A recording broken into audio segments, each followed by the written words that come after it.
Hello and good morning to everyone. दोस्तों, कैसे आप लोग? स्वागत करता हूं मैं आपका आपके अपने प्लेटफॉर्म A1IS यूट्यूब चैनल पे। आज हम लोग 26 ऑफ दिसंबर के करंट अफेयर्स को देखेंगे। 25 ऑफ दिसंबर तक के सारे करंट अफेयर्स आपको मिल चुके हैं, है ना? और कुछ इंपॉर्टेंट क्वेश्चंस भी मैंने आपको दिए थे हमारे टेलीग्राम चैनल पे। A1IS के टेलीग्राम चैनल पे को ज्वाइन कर लेंगे और वहां पे आपको कुछ इंपॉर्टेंट क्वेश्चंस भी मिले थे, है ना? तो उन क्वेश्चन को सॉल्व करने के बाद आज कुछ इंपॉर्टेंट करंट अफेयर्स हम लोग देखने वाले हैं।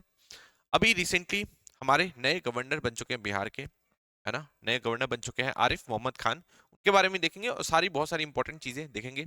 इंडिया ने तो नहीं, पर बीजेपी जो पंजाब है, पंजाब के जो डीजीपी हैं, उन्होंने सीधा आरोप लगाया यूके पे कि यूके फंड कर रहा है किसको, टेररिज्म को, कहाँ पे? इंडिया के अंदर। ये सारी चीजें हम लोग देखने वाले हैं, तो एक बार हम लोग एक एक करके देखते हैं 26 ऑफ दिसंबर के करंट अफेयर्स।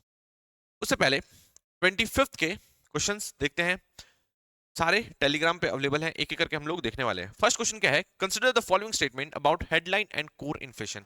कल बताया था काफी अच्छी तरीके से हेडलाइन इन्फ्लेशन क्या होता है और कोर इन्फ्लेशन क्या होता है, ठीक है? इन्फ्लेशन बहुत ज्यादा इंपॉर्टेंट टॉपिक है, आपके बीपीएससी पर्सपेक्टिव से क्वेश्चन आ सकता है। हेडलाइन इन्फ्लेशन से कई बार क्वेश्चन आ चुका है अलग अलग पीसीएस में, कोई भी पीसीएस उठा के देख लो, आपको हेडलाइन इन्फ्लेशन से पक्का क्वेश्चन मिलेगा, ठीक है? देखो, headline inflation includes food and fuel prices, पहला point. Core inflation excludes food and fuel prices. Headline inflation में क्या बोला है कि इंक्लूड करता है फूड एंड फ्यूल प्राइसेस। ये मैंने आपको बोला था। हेडलाइन इन्फ्लेशन क्या होता है? हेडलाइन इन्फ्लेशन होता है जब आप कोर इन्फ्लेशन में फूड को मिक्स कर दोगे, फूड को डाल दोगे और फ्यूल को डाल दोगे, फूड इन्फ्लेशन और फ्यूल इन्फ्लेशन को ऐड कर दोगे, तो ये क्या बन जाएगा? ये बन जाएगा हेडलाइन इन्फ्लेशन। ये आपको मैंने बताया था। तो इसमें इंक्लूड होता है फूड एंड फ्यूल, बिल्कुल करेक्ट आंसर है, वन करेक्ट है। सेकंड देखते हैं, कोर इन्फ्लेशन क्या होता है? Excludes food and fuel prices. Yes, इसमें हम लोग फूड और फ्यूल प्राइसेस को ऐड नहीं करते। क्यों नहीं ऐड करते? क्योंकि फूड और फ्यूल बहुत ज्यादा वॉलेटाइल होता है, ठीक है? हमेशा इसके जो प्राइसेस ऊपर नीचे होते रहते हैं, तो कोर इन्फ्लेशन में उसको ऐड नहीं करते, तो ये भी बिल्कुल सही है। थर्ड देखते हैं, headline inflation is more stable then core inflation. नहीं, ये रॉन्ग ऑप्शन होगा। क्यों? क्योंकि देखो, हेडलाइन इन्फ्लेशन में क्या है? फूड और फ्यूल है, और ये तो क्या है, इसके बारे में मैंने आपको बता रखा है कि बहुत ही ज्यादा वॉलेटाइल है। तो जिसमें थोड़ा सा भी जिसने मेरी कल का लेक्चर अच्छे से देखा होगा, तो उसको मैंने बता रखा है कि फूड और फ्यूल जो बहुत ज्यादा वॉलेटाइल है, उसकी वजह से ये जो हेडलाइन इन्फ्लेशन है, ये कभी स्टेबल हो ही नहीं सकता। स्टेबल क्या है? स्टेबल है ये कोर इन्फ्लेशन, ठीक है? ऐसा होता है कि बहुत सारी चीजों की प्राइस नहीं बढ़ रही होती, बट फूड की प्राइस और फ्यूल की प्राइस लगातार ही ऊपर नीचे होती रहती है, ठीक है? तो कोर इन्फ्लेशन स्टेबल रहता है और हेडलाइन इन्फ्लेशन स्टेबल नहीं रहता। ये चीज आपको ध्यान रखनी है, ठीक है? तो चीजें आई थिंक आप समझ चुके होंगे। इसमें क्या है? Headline inflation is more stable, नहीं, ये ज्यादा स्टेबल नहीं होता, तो थर्ड रॉन्ग है। First and second is correct, तो one and two only is the correct answer. ये चीज आपको ध्यान रखनी है, ठीक है? आई थिंक आप ये बात को समझ पा रहे होंगे। इसी तरीके से आपको क्वेश्चन को सॉल्व करना है। अब नेक्स्ट क्वेश्चन पे जाएंगे। किसी भी पीसीएस की तैयारी करें तो उसमें आपको इस टाइप के क्वेश्चंस मिलने वाले हैं, ठीक है? ये सारे जो करंट अफेयर्स हैं, ये हम लोगों ने 25 दिसंबर के करंट अफेयर्स उठाए हैं, वहां से मैंने क्वेश्चंस आपको दिए इंपॉर्टेंट आपके एग्जाम पर्सपेक्टिव से। सेकंड क्वेश्चन है, which district of India is famous for its export of smartphone? ठीक है? मैंने आपको क्या बताया था कि स्मार्टफोन में हम लोग एक नया कीर्तिमान हमने स्थापित कर दिया, और सिर्फ नवंबर के महीने में हम लोग 20,000 करोड़ के स्मार्टफोन्स है वो एक्सपोर्ट कर चुके हैं। ये मैं आपको बता चुका हूँ, ठीक है? हमारी रैंक भी सुधरी है। हमारी रैंक कितनी पे आ गई है? अब हम वर्ल्ड के थर्ड लार्जेस्ट एक्सपोर्टर बन चुके हैं। ये सारी चीज मैं आपको कल के लेक्चर में बता चुका हूँ, कल का लेक्चर देखेंगे। मैंने आपको बताया था कि अगर सबसे ज्यादा किसी स्टेट से हो रहा है स्मार्टफोन का एक्सपोर्ट, तो कौन सा स्टेट है? तमिलनाडु है। और तमिलनाडु में एक पर्टिकुलर डिस्ट्रिक्ट का नाम आपको ध्यान रखना है, कांचीपुरम। ये चीज आपको ध्यान रखना है, ठीक है? और भी डिस्ट्रिक्ट मैंने बताई थी, जैसे कि यूपी का गौतम बुद्ध नगर बताया था, कर्नाटक का कोलार बताया था, पर आपको तमिलनाडु का कांचीपुरम याद रखना है, क्योंकि यहाँ से सबसे ज्यादा एक्सपोर्ट क्या होता है? एक्सपोर्ट होता है स्मार्टफोन्स का। ये चीज आपको ध्यान रखना है, ठीक है? कहाँ पे है ये तमिलनाडु में है। ये भी चीज आपको ध्यान रखना है। तमिलनाडु में किसकी सरकार है? स्टालिन की सरकार है ना? वो कौन से पार्टी से है? डीएमके से है। और डीएमके की फुल फॉर्म भी मैंने आपको कल बताई थी, है ना? तो ये सारी चीजें हमारे कल के लेक्चर्स में अवेलेबल है, आपको जाकर देखना है। अब हम लोग नेक्स्ट टॉपिक पे जाएंगे, नेक्स्ट क्वेश्चन पे जाएंगे। नेक्स्ट क्वेश्चन क्या है? नेक्स्ट क्वेश्चन है question number 3। The Geneva convention on prisoners of war was signed in which year? Geneva convention से क्वेश्चन आ सकता है आपके एग्जाम में, क्योंकि अभी उसके 75 ईयर्स कंप्लीट हो चुके हैं। कब? 12 अगस्त को, ठीक है? तो यहां से क्वेश्चन निकलने के चांसेस हैं। कब साइन किया गया था? 1949 में साइन किया गया था। ये चीज मैं ऑलरेडी आपको बता चुका हूँ, ठीक है? ये भी टॉपिक हमने कल कवर किया था, जब मैंने आपको बताया था कि रशिया ने कई सारे प्रिजनर ऑफ वॉर को मार दिया है, जो कि यूक्रेन से बिलोंग करते थे, ठीक है? तो आपको ध्यान रखना है 1949 में साइन हुआ था। टोटल मैंने बताया था कि कितने इसमें ट्रीटीज थी, 4 ट्रीटीज थी, जिसमें 400 के आसपास आर्टिकल्स थे, ठीक है। तो ये जो सारे ट्रीटी साइन हुए थे और 3 प्रोटोकॉल भी साइन हुए थे, 2 1977 में और एक 2005 में साइन हुआ था। तो ये सारी चीजों के बारे में कल मैंने विस्तार से बताया, कल के लेक्चर में देखेंगे। सी इज द करेक्ट आंसर। अब हम लोग नेक्स्ट क्वेश्चन पे जाएंगे। नेक्स्ट क्वेश्चन क्या है, which of the following statement regarding the Panama canal is correct, है ना। तो पनामा कनाल से भी क्वेश्चन बनने के चांसेस हैं। पनामा को ऑक्यूपाई करने की बात की है, री ऑक्यूपाई करने की बात की है किसने, यूएसए ने। क्वेश्चन ये भी बन सकता है, पनामा कनाल के बारे में क्वेश्चन पूछा है, the Panama canal connects Atlantic ocean and Pacific ocean. मैंने मैप के साथ आपको समझाया है कि बिल्कुल करेक्ट आंसर है, अटलांटिक को भी जोड़ता है और पैसिफिक को जोड़ता है, ठीक है। सेकंड है, the construction of the canal was completed in 1914, बिल्कुल करेक्ट है। बाय द यूनाइटेड स्टेट, ये भी सेकंड बिल्कुल करेक्ट आंसर है, यूएसए ने इसको बनाया था 1914 में। थर्ड देखिए, the Panama canal was transferred to Panama in 1999, ये भी बिल्कुल करेक्ट आंसर है, ठीक है। तो यहाँ पे आपको 3 डेट याद रखनी थी, मैंने आपको बताया था, एक तो 1914 में यूएसए ने बनाया था, फिर 1979। क्यों इंपॉर्टेंट है आपको मैंने कल बता रखा है, देखेंगे। और 1999 जिसमें लास्टली पनामा को सारे राइट्स दे दिए जाते हैं, किसके, पनामा कैनाल के। तो ये चीज आपको ध्यान रखनी है। तो third is the correct answer, तो first second and third is the correct answer, ये चीज आप ध्यान रखेंगे, ठीक है। तो इस तरीके से क्वेश्चन आपके निकल के आते हैं, आपको सॉल्व करना है। हिंदी वाले बच्चे, इंग्लिश वाले बच्चे, जो भी है, आपको सॉल्व करना है रोज के रोज क्वेश्चन, ठीक है।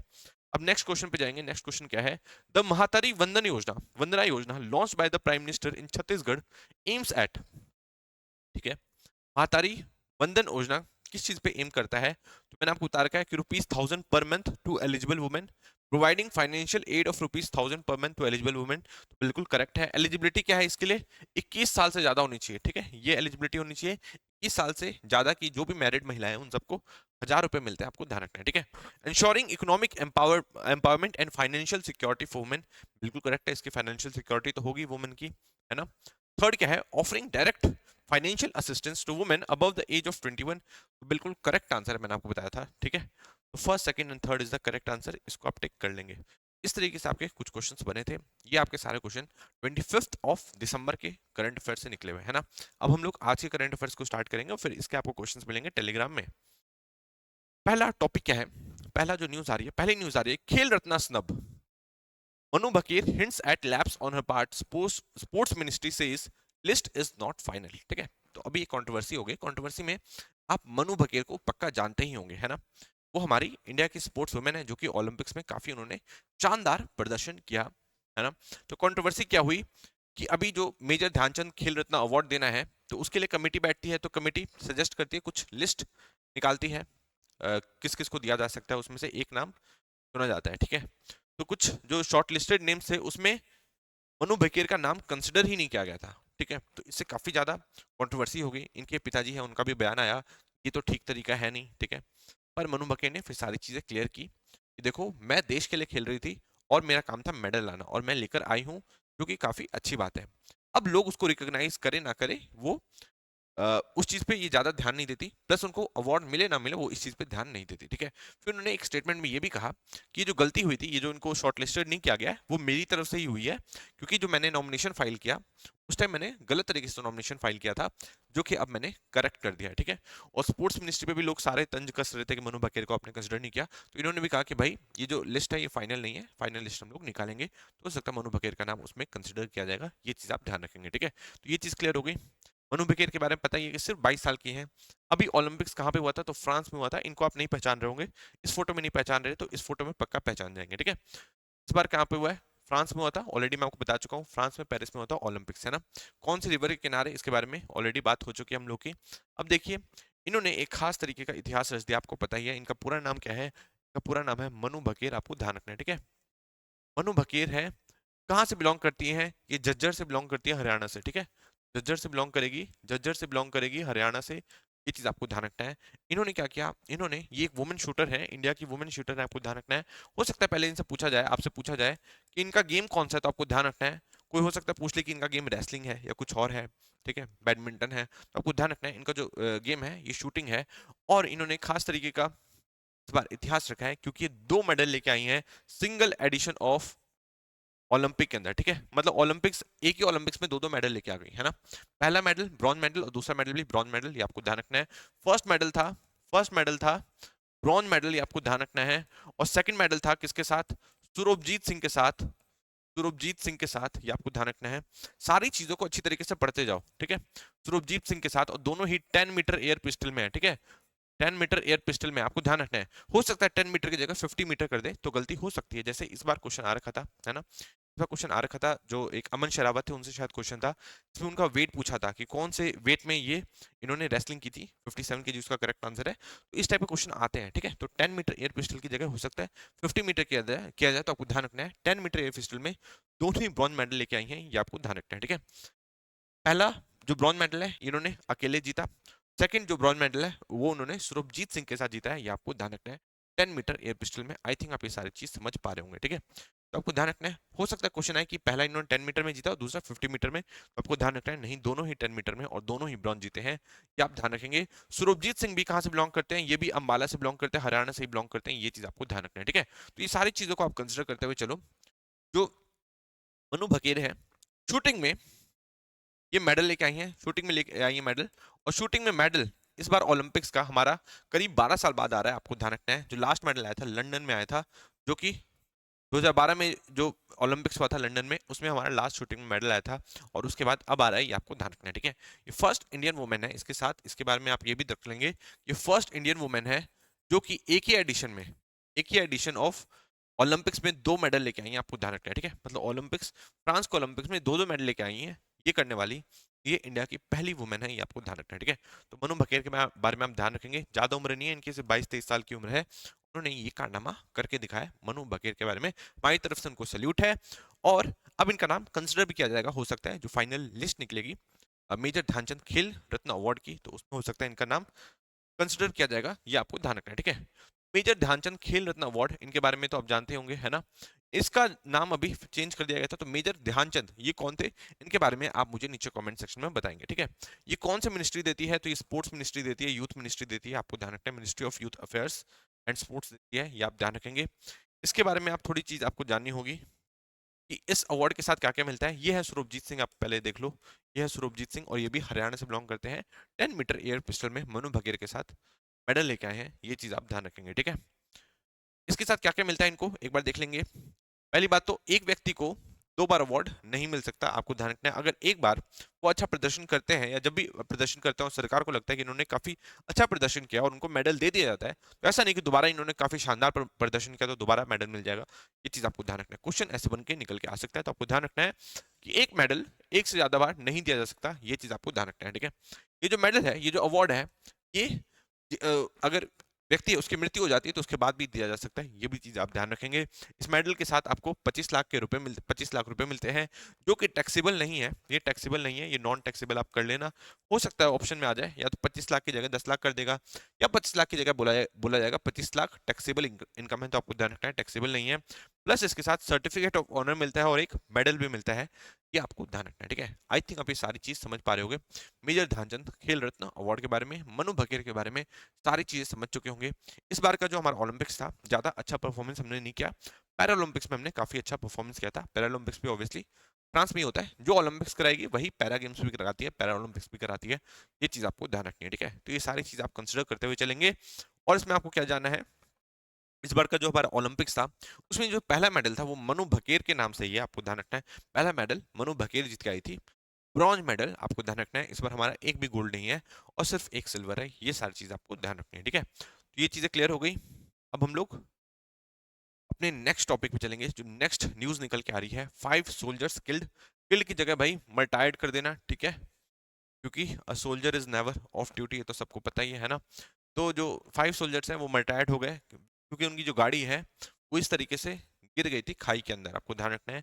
ये खाई कहाँ पे गिरी, ये पुंछ डिस्ट्रिक्ट में गिरी, आपको ध्यान रखना है। पुंछ डिस्ट्रिक्ट का नाम आप हमेशा सुनते होंगे, जब भी टेररिज्म के बारे में सुनते होंगे तो उसमें पुंछ डिस्ट्रिक्ट के बारे में भी आप कई बार सुनते होंगे, क्योंकि वहां पे टेररिस्ट जो है इनफिल्ट्रेट कर जाते हैं और काफी आतंक मचाते हैं, आपको ध्यान रखना है, ठीक है। ये कहाँ पे हुआ इंसिडेंट, पुंछ डिस्ट्रिक्ट में बलनोई घोरा एरिया में हुआ है, ये आपको ध्यान रखना है। इस टाइप से इनकी गाड़ी गिर गई थी, 5 लोग शहीद हो गए और 5 लोग काफी बुरी तरीके से इंजर्ड हो गए थे, ये आपको ध्यान रखना है, ठीक है। अब हम लोग थोड़ा सा आगे देखेंगे, आगे देखते हैं। ये इसके बारे में मैंने आपको लोकेशन बता दी, मेन लोकेशन आपको ध्यान रखनी है किसकी, पुंछ डिस्ट्रिक्ट की। पुंछ डिस्ट्रिक्ट की लोकेशन देखेंगे, ये हमारा हो गया जम्मू कश्मीर वाला एरिया, और ये हो गया एलओसी। एलओसी से पुंछ डिस्ट्रिक्ट जो है वो बॉर्डर शेयर कर रहा है, ये आपको ध्यान रखना है, ठीक है। ये पुंछ डिस्ट्रिक्ट हो गया, पुंछ डिस्ट्रिक्ट हो गया, एलओसी से बॉर्डर शेयर कर रहा है, लाइन ऑफ कंट्रोल के साथ बॉर्डर शेयर कर रहा है, ये आपको ध्यान रखना है। और यहीं से आराम से जो पाकिस्तानी आतंकवादी होते हैं घुस जाते हैं कहाँ पे, डिस्ट्रिक्ट के अंदर, और अपना आतंक मचाते हैं। फिर जो हमारी सेना है इनका मुकाबला करती है, उनको मार गिराती है। ये आपको ध्यान रखना है, ठीक है। इसके जस्ट जो नीचे डिस्ट्रिक्ट आपको मिलेगी वो कौन सी है इस तरफ, ये है राजौरी डिस्ट्रिक्ट, ये आपको ध्यान रखना है, ठीक है। कौन सी डिस्ट्रिक्ट है, राजौरी डिस्ट्रिक्ट। राजौरी डिस्ट्रिक्ट का भी आप नाम सुनते होंगे, कितने लोग शहीद हो गए, इतने जो हमारे जवान है शहीद हो गए, क्योंकि यहाँ पे जो है एकदम से अटैक करते थे कौन, आतंकवादी लोग, ये आप ध्यान रखेंगे, ठीक है। तो ये एक बार हम लोग थोड़ा सा हमने देख लिया पुंछ डिस्ट्रिक्ट के बारे में और राजौरी डिस्ट्रिक्ट के बारे में। अब हम लोग आगे बढ़ेंगे। 20 question in 3 hours, Pushpa 2 star Allu Arjun might be someone again, ठीक है। तो अल्लू अर्जुन को परेशान किया जा रहा है, ऐसा मैं नहीं कह रहा, ऐसा मैं कह रहा, ऐसा कह रहे हैं कुछ पॉलिटिशियंस, ठीक है। क्योंकि बीजेपी के पॉलिटिशियंस कह रहे हैं कि अल्लू अर्जुन को परेशान किया जा रहा है, ठीक है। पर अल्लू अर्जुन पे ये भी आरोप है कि इनकी वजह से स्टैम्पेड मतलब भगदड़ मच गई सिनेमा हॉल के अंदर, क्योंकि एकदम से एंट्री कर गए थे, ठीक है। और उन्होंने पुलिस से इस चीज के लिए परमिशन नहीं ली थी, एकदम से एंट्री करे, भगदड़ मची, और उसकी वजह से क्या हो गया, उसकी वजह से एक महिला की मौत हो गई थी, ठीक है। इसकी वजह से अब जो तेलंगाना पुलिस है, हैदराबाद पुलिस है, उन्होंने क्वेश्चन पूछे किससे, अल्लू अर्जुन से, 3 घंटे तक 20 क्वेश्चन तक पूछे गए। फिर उसके बाद फिर से हो सकता है उनको बुलाया जाए, ये आपको ध्यान रखना है, ठीक है। तो ये सारी चीजों को कवर करते हुए चलोगे। बीजेपी वाले कह रहे हैं कि भाई इन्होंने जानबूझ कर परेशान करे अल्लू अर्जुन को, ठीक है। बट जो गवर्नमेंट है वो कह रही है कि भाई अगर इन्होंने गलती की है तो सजा तो मिलेगी, क्योंकि इन्होंने पुलिस से परमिशन नहीं ली थी, ठीक है। और इनका पक्ष है कि भाई मैं पुलिस की परमिशन क्यों लूं, क्योंकि मैं कोई रोड शो तो कर नहीं रहा था, ठीक है। मैं तो बस एक जगह एकदम से चला गया अपने सरप्राइज देने के लिए, वहां पे इस टाइप का माहौल बन गया, ये आपको ध्यान रखना है, ठीक है। इस टाइप से ये सारी चीजें निकल के आई हैं। नेक्स्ट देखते हैं, नेक्स्ट टॉपिक। नेक्स्ट न्यूज क्या आ रही है, नेक्स्ट न्यूज आ रही है, Lokpal calls CB chief complainants for oral hearing over corruption charges, ठीक है। तो इनके बारे में मैंने इनकी पिक्चर आपको पहले भी दिखा रखी है, कौन है इनके बारे में मैंने आपको बता रखा है। ये है सेबी की चेयरपर्सन माधवी पुरीबुच, ठीक है। तो इनके बारे में कंट्रोवर्सी ये है कि भाई इन्होंने करप्शन किया है और इन्होंने अडानी की हेल्प की है, ठीक है। ये कौन कहता है, ये कांग्रेस वाले कहते हैं। एक रिपोर्ट निकली थी, हिंडनबर्ग रिपोर्ट, ठीक है। इन्होंने इनको भी शामिल बताया था कि ये भी करप्शन में शामिल है, ठीक है। तो इसमें काफी बवाल मचा, जो इंडिया की अपोजिशन पार्टी है उसने ये मामला पिक कर लिया और इन्होंने काफी सारे करप्शन के चार्जेस लगा दिए, ठीक है। फिर इसके बाद जेपीसी की भी बुलाने की मांग करी थी, हालांकि उसको बिठाने की नौबत नहीं पड़ी। पर अभी लोकपाल ऑफ इंडिया ने इनको समन कर लिया है, ये आपको ध्यान रखना है, ठीक है। किसको समन कर लिया, माधवी पुरीबुच को, जो कि सेबी की चेयरपर्सन है। अब यहाँ से दो चीजें निकल के आती हैं, दो चीजें यहाँ से निकल के आ रही हैं। पहली चीज, लोकपाल ऑफ इंडिया कौन होते हैं, ठीक है, इसके बारे में। और दूसरी चीज सेबी के बारे में कि सेबी क्या है, इसके बारे में, ठीक है। तो ये दो चीजों के बारे में पढ़ेंगे। सेबी के बारे में मैंने आपको बता रखा है कि 1988 में इसका गठन हुआ था, जिस टाइम ये नॉन स्टैट्यूटरी बॉडी थी, ठीक है। फिर उस टाइम अप्रैल 1988 में हुआ था गठन, बट फिर कुछ करप्शन ये सब हुआ, ठीक है। हर्षद मेहता स्कैम हुआ, फिर 1992 में इसको स्टैट्यूटरी पावर भी दे दी गई। ये सारी चीज मैं आपको पुराने लेक्चर्स में बता चुका हूँ, ये जाकर देखेंगे, ठीक है। सेबी का जो हेडक्वार्टर कहाँ पे है, हेडक्वार्टर है इसका मुंबई में, ना कि दिल्ली में, आपको ध्यान रखना है। और जो भी इसकी चेयरपर्सन है वो कौन है, माधवी पुरीबुच, जो इसकी पहली वुमेन चीफ है, आपको ध्यान रखना है, ठीक है। माधवी पुरीबुच, जो कि 2022 में इनको अपॉइंट किया गया था। ये सारी चीज मैं पहले बता चुका हूँ, ठीक है। तो आपको ध्यान रखना है, सेबी के बारे में ये सारी चीज क्लियर हो गई। अब इनको लोकपाल ऑफ इंडिया द्वारा समन कर लिया गया है, ये आपको ध्यान रखना है, ठीक है। लोकपाल ऑफ इंडिया ने इसको समन कर लिया है, ये चीज आप ध्यान रखेंगे, ठीक है। इन्होंने इनको समन कर लिया है, ये चीज आपको ध्यान रखनी है। इसी के साथ कंप्लेन किसने की थी, कंप्लेन की थी इन्होंने, मोहिया मित्रा ने, ठीक है। इन्होंने मतलब कंप्लेन मतलब फॉर्मली तो आई थिंक नहीं करी है, इन्होंने मतलब लोगों के सामने बोला कि यार ये इन्वॉल्व है, तो इनको भी बुला लिया गया कि बताओ भाई, आप सब जगह बोल रहे थे कि ये इन्वॉल्व है, तो आप आओ सबूत दो। और इनको बुला लिया गया है, और सेबी की जो चेयरपर्सन है उनको भी अब जाना पड़ेगा, क्योंकि लोकपाल ऑफ इंडिया ने बनाया है, ये चीज आप ध्यान रखेंगे, ठीक है। इनका नाम कौन है, ये है महुआ मोइत्रा, इनके बारे में आप ध्यान रखेंगे। ये है मेंबर ऑफ पार्लियामेंट, कहाँ से, वेस्ट बंगाल से, ये आपको ध्यान रखना है, ठीक है। वेस्ट बंगाल से, ये टीएमसी से बिलोंग करती हैं, और ये अभी मेंबर ऑफ पार्लियामेंट है, ऑनरेबल मेंबर ऑफ पार्लियामेंट है, जिन्होंने किसके ऊपर, माधवी पुरीबुच के ऊपर आरोप लगाए थे, ये आपको ध्यान रखना है, ठीक है। इनके ऊपर भी आरोप है, और इनको बीच में अभी हटाया भी गया था पार्लियामेंट से, क्यों, क्योंकि इन्होंने पैसे लेके क्वेश्चन पूछती थी, ठीक है, जो कि काफी बड़ा आरोप माना जाता है। हालांकि इन पे बहुत बड़ा एक्शन नहीं लिया गया, ये आप ध्यान रखेंगे, ठीक है। तो आई थिंक आप ये सारी चीज समझ चुके होंगे। अब हम लोग को जानना है लोकपाल ऑफ इंडिया के बारे में। लोकपाल ऑफ इंडिया से रिलेटेड भी अभी रिसेंटली बहुत सारे अपडेट्स आए हुए हैं, जैसे कि हाल ही में 2024 में ही नया लोकपाल ऑफ इंडिया बनाए गए थे, नए लोकपाल ऑफ इंडिया बनाए गए थे। उनका नाम क्या था, उनका नाम था एम खानविलकर, ये आपको ध्यान रखना है, ठीक है। तो क्वेश्चन क्या आएगा, क्वेश्चन आएगा कि रिसेंटली किसको लोकपाल ऑफ इंडिया बनाया गया है, तो आपको ध्यान रखना है एम खानविलकर। या क्वेश्चन आ सकता है कि अभी हमारे लोकपाल ऑफ इंडिया कौन है, तो आप ध्यान रखेंगे एम खानविलकर साहब है, ये आप ध्यान रखेंगे, ठीक है। कौन है, एम खानविलकर साहब है, ये आपको ध्यान रखना है। ये है, ये सुप्रीम कोर्ट के पहले जज रह चुके हैं, फिर रिटायर हुए और फिर अभी इनको बना दिया गया है लोकपाल का चेयरपर्सन, ये चीज आपको ध्यान रखेंगे। अब देखो लोकपाल क्या है, लोकपाल के बारे में हम जानते होंगे, ये इंडिया का ओम्बुड्समैन है जो कि किस पे नजर रखता है, जो कि हमारे बड़े पब्लिक ऑफिशियल पे। लोकपाल क्या है, लोकपाल एंड लोकायुक्त क्या होता है, इसके बारे में एक बार थोड़ा सा देख लो। लोकपाल एंड लोकायुक्त क्या होता है, ज्यादा डिटेल में मैं इसलिए नहीं जाऊंगा क्योंकि ये आपके पॉलिटी का टॉपिक है, ठीक है। तो हम लोग थोड़ा ऊपर से ही मैं आपको निकाल के लेके चलूंगा। लोकपाल और लोकायुक्त क्या होता है, ये इंडिया के ओम्बुड्समैन है। ओम्बुड्समैन मतलब जो कि करप्शन के चार्जेस को देखता है, ठीक है, कि कहीं कोई करप्शन तो नहीं कर रहा है ना। तो ये सब बड़े ऑफिशियल, जो बड़े हमारे टॉप के जो ब्यूरोक्रेट्स है ना, उनको देखते हैं। और किसको देखते हैं, हमारे जो मिनिस्टर्स हैं वो उनको देखते हैं, ये चीज आपको ध्यान रखनी है, ठीक है। तो ये हो गया नेशनल लेवल पे, जो यूनियन गवर्नमेंट में जो भी ऑफिसर्स हैं और जो मिनिस्टर्स हैं उनको देखेंगे। और ये हो गया स्टेट लेवल पे, ये आपको ध्यान रखना है लोकायुक्ता। सेम काम है पर एक नेशनल लेवल पे एक स्टेट लेवल पे, जैसे कि स्टेट नेशनल लेवल पे हो गई national human right commission, state level पे हो जाती है उस जगह छोटे उसके उसका ही छोटा भाई स्टेट ह्यूमन राइट कमीशन। इस तरीके से ही लोकपाल एंड लोकायुक्त है, ये आपको ध्यान रखना है, ठीक है। तो ये चीज आई थिंक आप समझ चुके होंगे। लोकपाल क्या है, ये एक ओम्बुड्समैन है, ओम्बुड्समैन है जो कि देखता है कि करप्शन ये सब तो नहीं हो रहा। ओम्बुड्समैन का कॉन्सेप्ट कहाँ से आया है, ये स्वीडन में पहली बार दिया गया था 1803 में, ये आपको ध्यान रखना है, ठीक है। फिर उसके बाद ये चलता रहा इंडिया में 1960s में। 1960s में हमारे उस टाइम के एक लॉ मिनिस्टर थे अशोक कुमार सेन करके, अशोक कुमार सेन करके। उन्होंने कहा था कि हमारे पास भी ऐसे होने चाहिए, इस टाइप का ओम्बुड्समैन होना चाहिए, ये आपको ध्यान रखना है। पार्लियामेंट में हमारे में भी ओम्बुड्समैन होना चाहिए, ये इन्होंने कही थी, ये आपको ध्यान रखना है। पर जो लोकपाल और लोकायुक्त जो नाम है, ये किसने दिया था, ये दिया था एल एम सिंघवी साहब ने। इनको आपने कई कमिटी के नाम से भी आप जानते होंगे, एल एम सिंघवी, ठीक है। तो एल एम सिंघवी ने नाम दिया था लोकपाल एंड लोकायुक्त, ये आपको ध्यान रखेंगे, ठीक है। उसके बाद फास्ट फॉरवर्ड कर लो, उसके बाद आ जाओ आप 2013 में। जो 25-26 साल के हैं या उससे ज्यादा के हैं उनको ये चीज पता होगी 2013 में क्या होता है। 2013 में बहुत महाआंदोलन हुआ था दिल्ली के अंदर, जिसको लीड कौन कर रहे थे, अन्ना हजारे। और अन्ना हजारे के आंदोलन से निकल के आए थे अरविंद केजरीवाल, ठीक है, जो कि अभी दिल्ली के चीफ मिनिस्टर है, जो कि जिन पे काफी अभी करप्शन का आरोप है।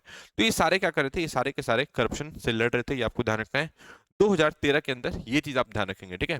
तो 2013 में इतना ज्यादा प्रेशर पड़ा किसके ऊपर, यूपीए की गवर्नमेंट के ऊपर, मतलब कांग्रेस की गवर्नमेंट के ऊपर। और फिर उनको लोकपाल एंड लोकायुक्त बिल 2013 पास करना पड़ा, ये आपको ध्यान रखना है। लोकपाल एंड लोकायुक्त बिल 2013 पास करना पड़ा। 2014 से ये फोर्स में है, ये आपको ध्यान रखना है, ठीक है। 2014 से लेकर 2019 तक कोई भी चेयरपर्सन नहीं बनाया गया था। 2019 में पहले चेयरपर्सन बनाए गए लोकपाल ऑफ इंडिया, उनका नाम आप मुझे नीचे कमेंट सेक्शन में बताएंगे। और अभी कौन है, अभी है एम खानविलकर, ये आपको ध्यान रखना है, ठीक है। तो चीजें समझ में आई कि नहीं आई, मैंने आपको सारी चीजें बता दी, मुझे नहीं लगता कुछ भी चीज बची हुई है, तो हम सारी चीजों को कवर करते हुए चलते हैं। यही फायदा है आज हमारे करंट अफेयर्स को देखने का। नेक्स्ट देखते हैं, नेक्स्ट है रशियन कार्गो शिप सिंक्स इन मेडिटेरेनियन आफ्टर एक्सप्लोजन इन इंजन रूम, ठीक है। तो एक रशिया की शिप थी जिनका नाम था उर्सा मेजर। हो सकता है उर्सा मेजर के बारे में क्वेश्चन में आ जाए कि ये क्या है, तो आपको ध्यान रखना है ये रशिया की शिप थी जो कि अभी हाल फिलहाल में ही मेडिटेरेनियन सी में डूब गई, जिसमें से 14 लोगों को रेस्क्यू कर लिया गया था, बट 2 लोगों की डेथ हो चुकी है। ये आपको ध्यान रखना है। किससे बिलोंग करती है, ये बिलोंग करती थी रशिया से, ये आपको ध्यान रखना है। इस टाइप की शिप थी जो कि मेडिटेरेनियन सी के अंदर डूब गई है। मेडिटेरेनियन सी की लोकेशन मैं आपको बता चुका हूँ, ये है मेडिटेरेनियन सी। यहाँ पे इटली विटली जितनी भी कंट्रीज है ये सारी आती हैं। एक बार ये सारी कंट्रीज को आप देख लेंगे इस वाले मैप में, जैसे कि हो गया टर्की, हो गया सीरिया, हो गया, ठीक है, इसराइल हो गया, यहाँ पे लेबनान हो गया, इजिप्ट हो गया, लीबिया हो गया, Tunisia, Algeria, Morocco, Spain, France, Italy, ठीक है। ये सारी छोटी छोटी कंट्रीज हैं, ठीक है। और यहाँ पे टर्की आपको ध्यान रखना है, ये सारी मेडिटेरेनियन सी के साथ बॉर्डर लगाती है। तो क्वेश्चन ये भी आ चुका है पहले यूपीएससी के अंदर कि मेडिटेरेनियन सी के साथ बॉर्डर लगाने वाली कौन कौन सी कंट्रीज है। तो छोटी कंट्रीज नाम बेशक याद ना रहे, पर बड़ी कंट्रीज याद रख लो, Italy, France, Spain, Morocco, Algeria, Tunisia, Libya, Egypt, Israel हो गया, लेबनान हो गया, सीरिया हो गया और टर्की हो गया। ये चीज आपको ध्यान रखनी है। इधर ग्रीस हो गया और ये कुछ छोटी मोटी कंट्रीज है, उनको आप ध्यान भी रख सकते हैं, ठीक है। तो इस टाइप के क्वेश्चन पूछे जाते हैं, तो इसलिए आपको चीजों को कवर करते हुए चलना है। और इनको मेडिटेरेनियन कंट्रीज भी कहते हैं, ये भी इसलिए आपको ध्यान रखना है, ठीक है। नेक्स्ट न्यूज देखते हैं। नेक्स्ट न्यूज क्या है, UK denies Punjab police claims on British soldier try ring, DGP sticks to charges backs proof, ठीक है। तो जो अभी पंजाब पुलिस के जो डीजीपी हैं, ठीक है, उन्होंने आरोप लगाया किसके ऊपर, यूके के ऊपर, कि इनका एक सोल्जर है जो कि टेरराइज कर रहा है किसको, इंडिया को, ये आपको ध्यान रखना है, ठीक है। इन्होंने उस सोल्जर का नाम भी बताया है। ये ठीक उसी टाइप से बात हो गई जैसे कि यूएसए ने हम पे आरोप लगाया था, कनाडा ने हम पे आरोप लगाया था कि भाई आपका एक सोल्जर है जिसने हमारे यहाँ पे टेरराइज करने की कोशिश की। उस टाइम काफी बवाल भी मचा था, आपको पता ही है, ठीक है। बहुत ज्यादा यूएसए फोर्स कर रहा था कि भाई आप क्या करो, आप एक कमेटी बैठाओ, ठीक है, आप उससे पता करवाओ, कमेटी बिठाओ, उससे आप इन्वेस्टिगेशन करवाओ, ये सारी चीजें, ठीक है।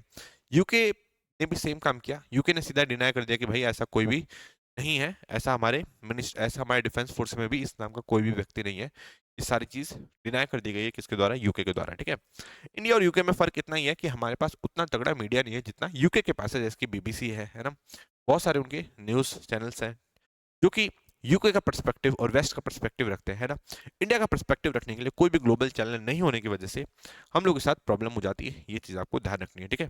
तो अब हुआ क्या यार, पूरा मामला क्या है, आपने सुना होगा कि तीन तीन आतंकवादी थे जो कि पंजाब के अंदर वहां पे बॉम्ब फोड़ने के बाद, बॉम्ब से हमला करने के बाद, उसके बाद वो यूपी में घुस गए थे। तो अब यहाँ पे उन्होंने दो गलतियां कर दी हैं। पहली गलती तो उन्होंने ये की कि उन्होंने बॉम्ब फोड़ा कहाँ के अंदर, बॉम्ब से हमला किया था कहाँ पे? पंजाब में, ठीक है। पहली गलती ये हो गई। दूसरी गलती ये हो गई कि ये दौड़ के भाग के कहाँ पे आए? यूपी के अंदर, ठीक है। इनको कहीं और जगह नहीं मिली, ये यूपी के अंदर आ गए, जो इनकी सबसे बड़ी गलती थी। और यहाँ पे है योगी जी जिन्होंने सीधा इनका एनकाउंटर करवा दिया, ये आपको ध्यान रखना है, ठीक है।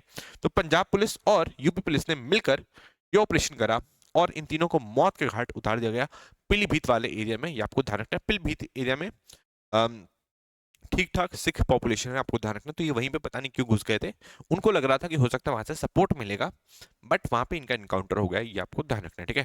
तो तीनों मारे जा चुके हैं, इनके पास असला ये सब भी अलग अलग टाइप का मतलब मिला है, उन सबको पकड़ लिया गया, ये आपको ध्यान रखना है, ठीक है। फिर कुछ प्रोब चला, तो उसके बाद प्रोब करने के बाद जो हमारे पंजाब की जो डीजीपी है उन्होंने बताया यूके का एक व्यक्ति है जिसका नाम है जगजीत सिंह, ठीक है। इसने अपना नाम चेंज करके रख रखा था फतेह सिंह बागी, ठीक है, ताकि इसका रियल नेम किसी को पता ना है। और ये इस कोड नेम के अंदर, सूडो नेम के अंदर ये क्या कर रहा था, ये सारे अपने हैंडलर्स को हैंडल कर रहा था। और एक तरीके से इसने ही अटैक कराने की कोशिश की थी कहाँ पे? इंडिया के अंदर। और जगजीत सिंह को एक्सपोज कर दिया, यूके को एक्सपोज कर दिया किसने? यूपी के डीजीपी ने, ये आपको ध्यान रखना है, ठीक है। फिर क्या हुआ? फिर यूके ने कहा, यूके की जो मिनिस्टर ऑफ डिफेंस उन्होंने कहा कि भाई जगजीत सिंह नाम का व्यक्ति, या जो इसका सूडो नेम आप बता रहे हैं फतेह सिंह बागी नाम का व्यक्ति, कोई भी ऐसा व्यक्ति हमारे पास है ही नहीं, ठीक है। तो हमारे फिर से पंजाब के डीजीपी जो है उन्होंने कहा कि हमारे पास पूरे सबूत हैं और हम इसको प्रॉपर चैनल्स के माध्यम से उठाएंगे, ठीक है। सेम उसी तरीके से जैसे यूएसए ने करा था। ये सारी चीज आपको ध्यान रखनी है। जगजीत सिंह और फतेह सिंह बागी के बारे में, दोनों सेम ही है, सेम ही व्यक्ति हैं, नाम रख रखा है यही है, जगजीत सिंह, ठीक है। इन्होंने एक तरीके से इंडिया को ही टेरराइज किया किया है। इंडिया से कहीं ना कहीं से तो इनका कनेक्शन होगा ही, और ये अपने ही एक तरीके से देश का, जहां से निकले हैं उसी का खून बहाने के पीछे पड़ गए हैं, ये आपको ध्यान रखना है, ठीक है। नेक्स्ट न्यूज देखते हैं। नेक्स्ट इंपॉर्टेंट न्यूज क्या है? NHAI to set up shelters for stray cattle to check highway accident, ठीक है। तो national highway authority of India ने ये फैसला लिया है कि वो अब स्ट्रे कैटल्स, आप सुनते होंगे कि जब फॉरेनर्स इंडिया में आते हैं तो कहते हैं कि यार हमने रोड पे काऊ देखा, वो बहुत ज्यादा इस टाइप का बनाते हैं इशू, ठीक है। और हम लोग देखते भी हैं कि रोड्स पे हमारे काउस घूमते रहते हैं, ऐसे तो उनको कहीं पे भी जाने का पूरा हक है क्योंकि पूरी पृथ्वी उनकी है, तो आपको ध्यान रखना है। फिर भी इनके लिए अब, ताकि सेफ रहे, इनका एक्सीडेंट ना हो जाए, इनके लिए शेल्टर बनाने का फैसला लिया है किसने? National highway of authority of India ने, ठीक है। आपको ये चीज ध्यान रखना है कि NHAI ने फैसला लिया है क्योंकि अभी हाल फिलहाल में ही एमपी ने भी स्ट्रे कैटल्स को मैनेज करने के लिए कमेटी बनाई थी, ठीक है। तो क्वेश्चन आ सकता है, अगर कमेटी का पूछेगा तो आप बताएंगे एमपी, और अगर सिर्फ शेल्टर का पूछ रहा है कि किसने हाईवे के किनारे में हर जगह हर कुछ किलोमीटर बाद शेल्टर बनेगा काउस का, तो वो किसने बोला है? वो national highway authority of India ने कहा है, ये चीज आपको ध्यान रखना है। और इसके लिए इन्होंने साइन किया एमओयू किसके साथ? गवर कंस्ट्रक्शन के साथ। गवर कंस्ट्रक्शन के साथ इन्होंने एमओयू साइन किया, और अब ये शेल्टर बनाएंगे किसके लिए? स्ट्रे कैटल्स के लिए। ये चीज आप ध्यान रखेंगे, ठीक है। National highway authority of India, इसके बारे में आप जानते होंगे, ये एक स्टैट्यूटरी बॉडी है, ठीक है। ये चीज आप ध्यान रखेंगे, ठीक है। कौन से मिनिस्ट्री के अंदर आती है ये तो आपको पता ही है। अभी ये जो हाईवे मैं आपको दिखा रहा हूँ ये है नेशनल हाईवे 44, NH44। यहाँ से क्वेश्चन आपका निकल के आ सकता है कि इंडिया का सबसे लॉन्गेस्ट हाईवे कौन सा है? चार ऑप्शन होंगे, तो आपको ध्यान रखना है नेशनल हाईवे 44 है, ये आपको ध्यान रखना है। श्रीनगर से कन्याकुमारी जाता है, ये चीज आपको ध्यान रखना है। श्रीनगर से कन्याकुमारी जाता है, ये चीज आपको ध्यान रखना है। देख लो बिहार से होते हुए नहीं जा रहा है, ये चीज आप ध्यान रखेंगे। यूपी से होते हुए जाता है, दिल्ली से होते हुए जाता है, ये आपको ध्यान रखना है। इस रास्ते में टोटल 11 स्टेट्स को क्रॉस करता है और 30 बड़े सिटीज को भी क्रॉस करता है, ये आपको ध्यान रखना है। ये सारी चीज आप ध्यान रखेंगे। कितने किलोमीटर का है ये आप मुझे नीचे कमेंट सेक्शन में बताएंगे, ठीक है। तो ये चीज़ क्लियर हो गई। अब हम नेक्स्ट टॉपिक पे चलेंगे। अभी क्या हुआ कि मैं आपको पढ़ा रहा था, पढ़ाते पढ़ाते जो साउंड है वो चला गया, उस वजह से मैंने पूरा कंप्लीट करा दिया, बट उसके बाद भी वॉइस आपको वीडियो में नहीं मिलेगी, इसलिए मैं वीडियो को दोबारा रिकॉर्ड कर रहा हूँ। तो ये आपको लिखा हुआ मिलेगा, इससे कोई प्रॉब्लम नहीं है, ठीक है। ये मैं आपको पढ़ाते पढ़ाते मैंने अभी जस्ट लिखा है, बट साउंड नहीं था तो मुझे दोबारा रिकॉर्ड करना पड़ा, इसको आप थोड़ा सा देख लेंगे, ठीक है। तो अरविंद केजरीवाल ने क्या कहा है कि हम लोग 24/7 वाटर सप्लाई देंगे इसको, दिल्ली के लोगों को, ठीक है। अब ये इन्होंने कहा दैट मीन्स कि ये दिल्ली के लोगों को वाटर सप्लाई 24/7 नहीं मिलती थी। यहाँ पे ये वाटर सप्लाई की बात करें, ये मीठे पानी की बात करें कि मीठा पानी हम लोग सप्लाई करेंगे आप लोगों तक, ठीक है। ये प्रॉमिस इन्होंने 2014 में भी किया था, 2015 में भी, और लगातार पिछले 10 साल से करते हुए आ रहे हैं। फिर भी ये चीज़ पूरा नहीं कर पाए और फिर से इन्होंने सेमी प्रॉमिस डाल दिया, ठीक है। ये मैं स्पेशली इसलिए भी बोल रहा हूँ क्योंकि मैं उस टाइम वहीं पे था, मेरी गली के अंदर ही आगे इन्होंने ये सब बयान दिए थे, तो मेरे को ये सारी चीज़ें याद रहती हैं। ये कौन है? ये चीफ मिनिस्टर है आतिशी मार्लेना, जो कि अभी दिल्ली के सीएम है, और ये है आम आदमी पार्टी के अभी अरविंद केजरीवाल, जो कि दिल्ली के सीएम रह चुके हैं और भी आम आदमी पार्टी के प्रेसिडेंट है, कन्वीनर है। ये चीज़ आप ध्यान रखेंगे, ठीक है। नेक्स्ट न्यूज़ में जाते हैं, सैटेनिक वर्सेस, इसके बारे में भी ये सारी चीज़ मैं अभी बता चुका हूँ, तो दोबारा बताना पड़ा इसलिए लिखा हुआ है, इसलिए, ठीक है, कोई इशू नहीं है। सैटेनिक वर्सेस नाम की जो किताब है फिर से इंडिया के अंदर आ गई है, ये आपको ध्यान रखनी है। सैटेनिक वर्सी की जो किताब है ये लिखी थी सलमान रुशदी ने, ये आपको ध्यान रखना है, ठीक है। किसने लिखी थी? सलमान रुशदी ने लिखी थी। ये जो बुक है काफी ज्यादा कंट्रोवर्शियल है, क्योंकि इसमें इस्लाम को लेके कुछ बातें कही गई है जो कि इस्लाम को जो फॉलो करते हैं लोग, उनको ये बात अच्छी नहीं लगती, ठीक है। ये जो क्वेश्चन से रिलेटेड, ये जो बुक से रिलेटेड जो क्वेश्चन है, ये लगातार ही कुछ लास्ट के क्वेश्चन पेपर्स में देखा गया है। अभी रिसेंटली 70th बीपीएससी प्रीलिम्स के वन ऑफ द ऑप्शन में आपको सलमान रुशदी की सैटेनिक वर्सेस भी मिलेगी, ठीक है। क्वेश्चन पूछा गया था, इस बार भी लगातार ही पूछा जा रहा है, इसलिए इंपॉर्टेंट हो जाता है। ऑथर का नाम सलमान रुशदी है, इनकी फोटो मैं आपको दिखा देता हूँ, और ये इंडिया से भी इनका कहीं ना कहीं से कनेक्शन है, मैं आपको बताऊंगा। अब क्या हुआ था कि इन्होंने जब बुक बनाई थी, बहुत पहले बनाई थी, जब राजीव गांधी का टाइम था, उसी टाइम इन्होंने ये बुक लिखी थी। उसके बाद इन पे बहुत सारे अटैक होने के चांसेस बढ़ गए थे, ठीक है। इनको सिक्योरिटी मिली हुई है। अभी हाल फिलहाल में जो इन पे अटैक हुआ है वो हुआ है 2022 के अंदर, जब एक लेबनीज बोलने वाला, लेबनीज जो व्यक्ति था, उसने अटैक कर दिया था। और उन्होंने कहा था, अटैक करने के बाद उसने कहा, उनकी शायद आंख पे डैमेज कर दिया था, न्यूयॉर्क में, यूएसए के अंदर। उसने कहा था कि मैंने इसको इसलिए अटैक किया क्योंकि इसने इस्लाम पे अटैक किया था। ये उसके उसकी उसका बोलना था। तो आपको ध्यान रखना है, तो इनको काफी लाइफ थ्रेटनिंग, लाइफ थ्रेट मिलता रहता है, आपको ध्यान रखना है। अभी जो बुक आई है दिल्ली के अंदर आई है, कहाँ पे? बैरिसन बुक सेलर्स में, आपको ध्यान रखना है, ठीक है। इंडिया ने भी 37 साल पहले ही इस बुक को बैन कर दिया था, ये चीज आप ध्यान रखेंगे, ठीक है। बट अभी फिर से इंडिया के मार्केट में आ चुकी है। ये कौन है? ये है सलमान रुशदी साहब, ठीक है। इनका इंडिया से भी कनेक्शन इसलिए है क्योंकि इनका जो जन्म है वो इंडिया में ही हुआ था, ठीक है। इंडिया में कहाँ पे हुआ? इंडिया में इनका जन्म मुंबई में हुआ था, और फिर ये ब्रिटिश यूके चले गए थे। अभी ये यूके के सिटीजन है, इसलिए आप इनको ब्रिटिश इंडियन भी कह सकते हैं, ठीक है। न्यूयॉर्क में बयान के टाइम पे जब ये अपना स्पीच देते तो उस टाइम इन पर अटैक हो जाता है। एक लेबनीज व्यक्ति ने कर दिया था अटैक, और अटैक करने के बाद वो काफी खुश भी हुआ था, ये आपको ध्यान रखना है, ठीक है। तो सलमान रुशदी समझ में आया। अब सोच रहे होंगे जो इनकी बैन, इसकी जो बुक है वो बैन कर दी गई थी, तो फिर ये वापस कैसे आ गई, ठीक है। बुक अभी आई कैसे? दिल्ली के सिर्फ आपको एक ही बुक स्टोर में मिलेगा, लिमिटेड एडिशन। तो अभी आई कैसे, अब आप सोच रहे होंगे, तो आपको ध्यान रखना है कि प्ले डाली गई कोर्ट के अंदर, उसमें बोला गया कि भाई इस वाले बुक पे जो बैन लगा रखा है उसे हटा दिया जाए, ठीक है। तो जो नोटिफिकेशन इशू किया गया था, कोर्ट ने बोला कि जो नोटिफिकेशन गवर्नमेंट ऑफ इंडिया ने उस टाइम इशू किया था वो नोटिफिकेशन लेके आई है। अब गवर्नमेंट ऑफ इंडिया वो नोटिफिकेशन प्रोड्यूस ही नहीं कर पाई कोर्ट के अंदर, ठीक है। तो कोर्ट ने माना कि भाई मतलब आपके पास वो नोटिफिकेशन है ही नहीं, मतलब वो नोटिफिकेशन कभी एग्जिस्ट करता ही नहीं था, इसलिए हम लोग इस बैन को ऐसे भी हटा रहे हैं, ठीक है। तो इस बैन को हटा दिया गया है, और अब ये बुक आ चुकी है दिल्ली के अंदर, ये चीज आप ध्यान रखेंगे, ठीक है। नेक्स्ट न्यूज में बता रहा था आपको एस जयशंकर साहब के बारे में। ये चले गए हैं यूएसए के विजिट पे। आपको पता होगा कि यूएसए का जो अब एडमिनिस्ट्रेशन है, जो बाइडेन वाला एडमिनिस्ट्रेशन, वो अपने पांव जो है समेट रहा है, हाथ पैर समेट रहा है, और अब उसकी जगह नया एडमिनिस्ट्रेशन चार्ज लेगा। ट्रम्प का एडमिनिस्ट्रेशन चार्ज लेने वाला है, ये आपको ध्यान रखना है, ठीक है। तो ट्रम्प पावर संभालेंगे। तो इंडिया में क्या होता है, ब्यूरोक्रेसी सेम रहती है, मिनिस्टर बदलते हैं, बट यूएसए में पूरी की पूरी ब्यूरोक्रेसी चेंज हो जाती है, ये आपको ध्यान रखना है। तो उनके जो सेक्रेटरी ऑफ स्टेट हैं, ये सब Antony Blinken, NSA Jake Sullivan, ये सारे लोग बदलने वाले हैं। तो इनसे मिलने के लिए ये आई थिंक लास्ट में गुड बाय करने के लिए 6 दिन के विजिट पे गए हैं। कौन? एस जयशंकर साहब, ये आपको ध्यान रखना है। और हमारे जो फॉरेन मिनिस्टर हैं, फॉरेन सेक्रेटरी हैं विक्रम मिश्री साहब, वो तो पहले से ही वहां पे हैं। मतलब दो बड़े पद के जो व्यक्ति हैं वो कहाँ पे गए हुए हैं, पब्लिक ऑफिशियल है, वो यूएसए में गए हुए हैं, क्योंकि जो अभी जो एडमिनिस्ट्रेशन है वहाँ का अपने हाथ पैर समेट रहा है, आपको ध्यान रखना है। हो सकता है वो ट्रम्प के जो नई टीम है उससे भी मुलाकात करके आएंगे, ये सारी चीज आपको ध्यान रखनी है, ठीक है। साथ में जो एस जयशंकर साहब है, उन्होंने ये भी कहा कि इंडिया को लेके यूएसए में बाय पार्टीजन सपोर्ट है। बाय पार्टीजन सपोर्ट मतलब होता है कि दोनों ही पार्टी सपोर्ट कर रही है उनकी, रिपब्लिकन पार्टी भी और डेमोक्रेट पार्टी भी। ऐसा नहीं है कि डेमोक्रेट पार्टी नहीं करती या रिपब्लिकन पार्टी नहीं करती, आपको ध्यान रखना है दोनों ही पार्टी चाहती है कि इंडिया के साथ मजबूत रिश्ते होने चाहिए। ये किसने कहा? एस जयशंकर साहब ने कहा। इसलिए इंडिया और यूएसए के रिश्ते बहुत ज्यादा इंपॉर्टेंट है। नेक्स्ट न्यूज क्या है? Iran cyberspace council votes to lift ban on WhatsApp. ठीक है, तो ईरान के जो साइबर स्पेस काउंसिल है उसने कहा कि व्हाट्सएप पे अब हम लोग बैन हो सकता है, हटा देंगे। ये आपको ध्यान रखना है, ईरान में बैन कर दिया गया था। बैन क्यों भी करे भी क्यों ना, क्योंकि आपको पता ही है ईरान और यूएसए के रिश्ते अच्छे नहीं है, ये आपको ध्यान रखना है। ठीक है, नेक्स्ट है पीएम शहबाज से US sanctions on Pakistan firms have no justification. ठीक है, तो आपको पता ही है कि यूएस ने सैंक्शन लगा दिया था कुछ इनके मिलिट्री कॉम्प्लेक्स के ऊपर, है ना, कि ये लोग यूएसए को हिट कर सकते हैं, इनके पास ऐसी मिसाइल्स आ सकती हैं, इसलिए बैन लगा दिया गया था। तो पाकिस्तान के जो प्राइम मिनिस्टर शहबाज शरीफ, इन्होंने एक खासा बयान दिया था, losers can not be choosers, beggars can not be choosers, ऐसे करके। ठीक है, तो अब इन्होंने कहा है कि ये बिल्कुल भी जस्टिफाइबल नहीं है जो यूएसए ने किया है। ठीक है, ये किसने कहा है? पीएम शहबाज शरीफ ने किया है कि हम लोग तो हिट कभी कर ही नहीं पाते क्योंकि हम लोग की उतनी रेंज ही नहीं है, पहली चीज, और दूसरी चीज यूएसए तो हमारा फ्रेंड है।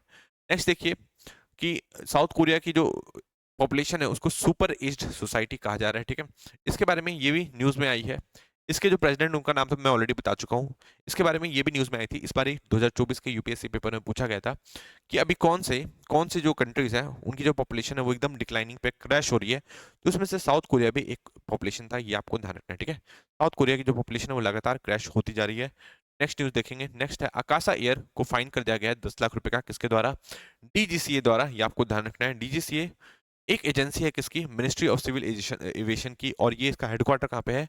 न्यू दिल्ली में है। ये सारी चीज आपको ध्यान रखनी है। ठीक है, नेक्स्ट न्यूज में आगे बढ़ेंगे। नेक्स्ट न्यूज है अटल बिहारी वाजपेयी के बारे में आपको ध्यान रखना है।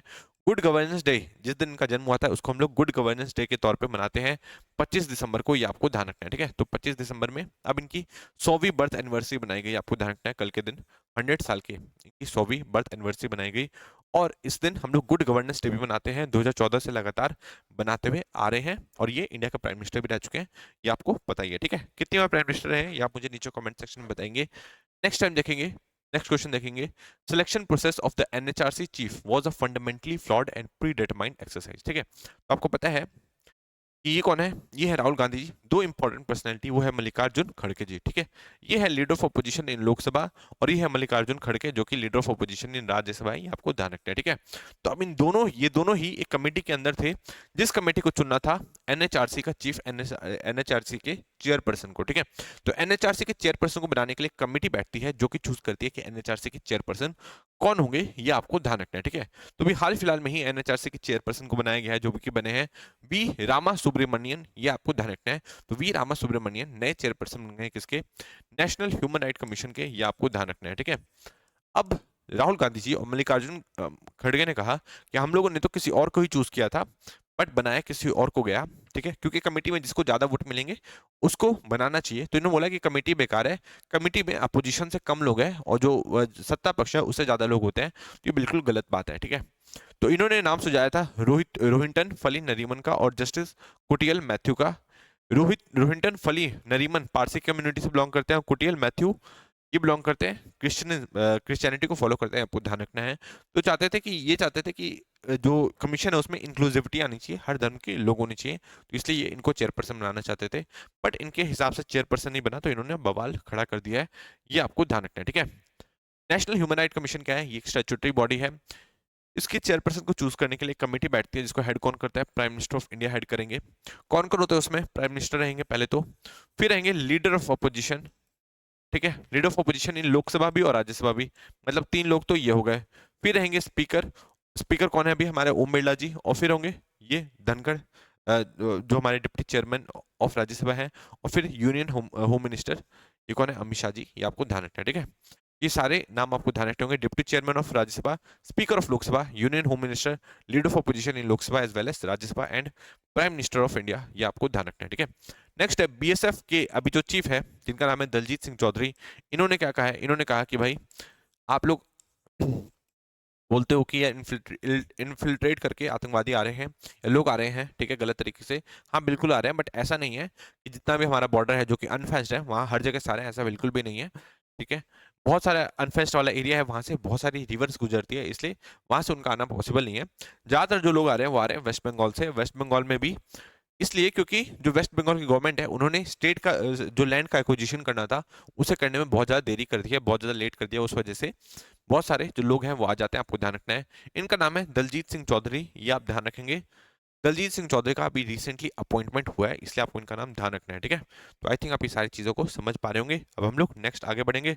आगे क्या है, आगे देखते हैं।